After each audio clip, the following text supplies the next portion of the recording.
உங்கள் தந்தி ஒன் தொலைக்காட்சியில் கருடா தினமும் காலை 6 மணிக்கு காண தவறாதீர்கள்.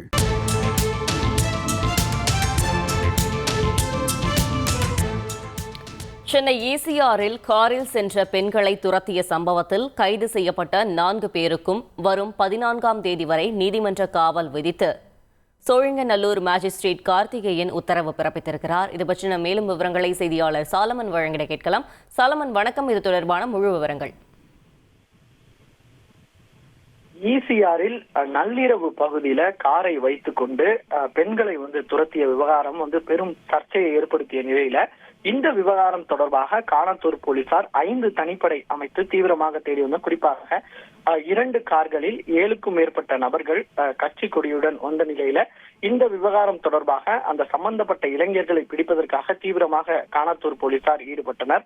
அப்போது இந்த வீடியோ சமூக வலைதளங்கள்ல வைரலானதை அடுத்து அந்த காரின் பதிவெண்ணை வைத்து தீவிரமாக போலீசார் தேடி வந்து 2 கார்களை பறிமுதல் செய்த நிலையில இந்த விவகாரம் தொடர்பாக மொத்தம் 4 பேரை போலீசார் இதுவரை கைது செய்துள்ளனர். குறிப்பாக சந்தோஷ், தமிழ்குமரன், அஸ்வின், விஸ்வேஸ்வர் ஆகிய 4 பேரை இதுவரை இந்த வழக்கு தொடர்பாக கைது செய்யப்பட்டுள்ளது. இவர் மீது ஏற்கனவே பெண் வன்கொடுமை தடுப்புச் சட்டம் உள்ளிட்ட பிரிவின் கீழே வழக்கு பதிவு செய்துதான் இந்த விசாரணையானது மேற்கொள்ளப்பட்டு வரும் நிலையில இந்த வழக்கு தொடர்பாக முக்கிய நபரான சந்துரு உள்ளிட்ட நபர்களை தீவிரமாக போலீசார் தேடி வருகின்றனர்.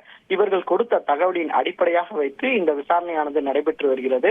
இந்த நிலையில கைது செய்யப்பட்ட இந்த 4 பேரையும் தற்போது சோழிங்கநல்லூர் மேஜிஸ்ட்ரேட் கார்த்திகேயன் நீதிமன்ற காவல் அடைக்க ஒரு உத்தரவானது பிறப்பித்துள்ளார். வருகிற 14/2/2025 தேதி வரை நீதிமன்ற காவல்ல சிறையில் அடைக்க உத்தரவு பிறப்பித்துள்ளார். நேற்று கைது செய்யப்பட்ட இவர்களிடம் நடத்தப்பட்ட விசாரணையில திமுக கட்சி கொடியை இவர்கள் தேவையில்லாமல் பயன்படுத்தி இருப்பதாகவும் இவர்களுக்கும் திமுகவுக்கும் எந்த விதமான தொடர்பும் இல்லை என போலீசார் தரப்புல ஒரு தகவல் தெரிவிக்கப்பட்டது.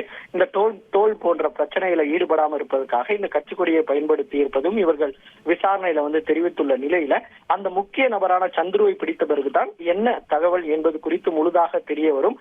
யாரு எதற்காக இந்த பெண்களை இவர்கள் துரத்தினார்கள், மது போதையில் ஏதேனும் துரத்தினார்களா அல்லது வேறு ஏதேனும் பிரச்சனை இவர்களுக்குள் உள்ளதா என்பது குறித்தான முழு தகவல்கள் தெரிய வரும் என காணத்தூர் போலீசார் தரப்புல ஒரு தகவல் தெரிவிக்கப்பட்டுள்ளது. தகவல்களுக்கு நன்றி சாலமன். உங்கள் தந்தி ஒன் தொலைக்காட்சியில் கருடா தினமும் காலை 6 மணிக்கு காண தவறாதீர்கள்.